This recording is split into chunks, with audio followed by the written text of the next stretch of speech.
So yo, what's up mga brad, update na naman po tayo sa mga nag-order nitong mga item na to. Ayan na po ang MCBD 18 mo sir, dalawang box. Iyan po ang isa at iyan po ang pangalawa. Iyan, kinabitan pa ng corner guard. Iyan.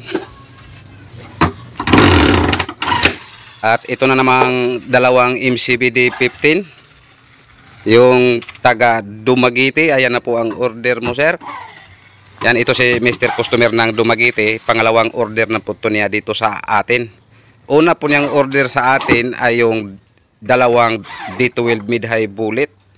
At ngayon, nag-order naman po siya ulit sa atin ng MCBD 15 at saka isang DIY Amprac. Yan po ang DIY Amprac mo sir, dito nakabalot na po. Yan po ang DIY Ampli Cabinet or DIY Amprac. Bali, tatlong amplifier ang ilagay dyan at apat siguro na processor. At ito na naman po, naka-schedule po to sana nitong nakaraang araw pero nabisi po si Mr. Customer. Ayan, baka sa susunod na mga araw ay pipick upin na po to niya dito.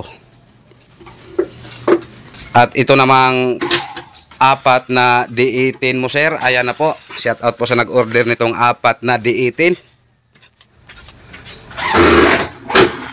Ayan po ang apat na D18 mo sir. Ayan. Ayan po ang apat na D18. Baka bukas imasilya na po to. At ito na naman pong nag-order nitong 6 na D15. MCBD 15 mo sir, ayan. Kakatapos lang kahapon at baka bukas ipa-primer baka bukas imasilya na po to. Yan po ang 6 mo na D15, 1, 2, 3, 4, 5, 6 po sa baba. Ayan. Baka bukas imasilya na po to mga brad at pagkatapos ipa-primer na naman po. At ito namang dalawang D12 mid-high turbo, ayan na po sir. At dito na naman po tayo sa kabila. Ayan, D12 miniscope standard. Ito si Mr. Customer, nag-order na po to siya sa atin ng dalawa. At pagkatanggap po niya sa una niyang order galing sa atin, ay tumawag po siya sa atin na magdagdag ng dalawang miniscope. At yung pangalawa, gusto niya pa lagyan ng handle. Yan lang po ang handle na kasya dito mga brad, kasi hindi po siya pwede sa JBL kasi disturbo po siya dito. Okay naman, ikakating natin doon pero hindi na po siya accurate kasi may singawan na po. At ito pa, yan po ang aming D12 na miniscope. Kung kami po ay gumawa ng mga miniscope, lagyan po namin ng screen. Yan, para kung sakali ma-safety po.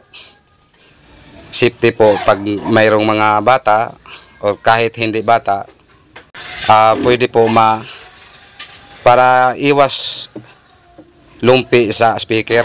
Yan. At pwede na to ma-pick up Mr. Customer ng Talamban, Cebu City. Ayan, ito na lang po ang kulang sa pagkabit nitong screen. At ito na naman po, cover sa DIY Amprac ni Mr. Customer na taga Cordoba or Lapu-Lapu ba, or Lapu-Lapu po ba yung sa inyo sir? Ayan po ang kinabuuhan. At yan po ang DIY ampli cabinet namin mga brad. Tatlong power amp or tatlong amplifier. Ayan.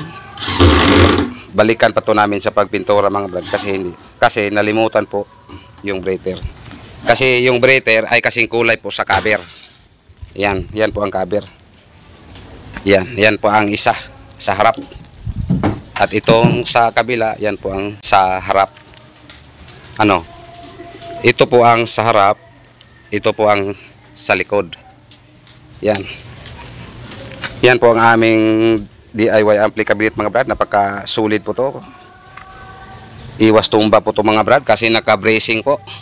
Yan. Parang kung sa tingnan natin, kung tingnan lang natin, parang design lang po. Pero support po to. Para support po to sa tumba. Para hindi matumba. Support po to. Kung tingnan natin mga brad, parang naka-design lang po 'yon. Yan dito po idaan yung mga wire. Kung tingnan natin, parang design lang po 'yon.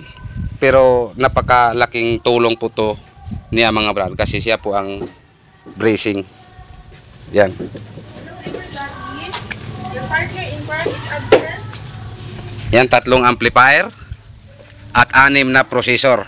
Pag 6 na processor mga brad ay 12 inches po kasi yung bawat processor ay 2 inches lang. So dito linagyan po natin ng 12 inches para 6 na processor. At dito naman pwede niya lagyan ng laptop or mixer. Kasi yung takip nito pwede po niya malagyan ng kung kahit kung ano pong pwede niyang ilagay kasi dito po to banda. So ayan lang po muna mga brad, update lang po tayo mamayang hapon kung ano na po ang matapos natin ngayon.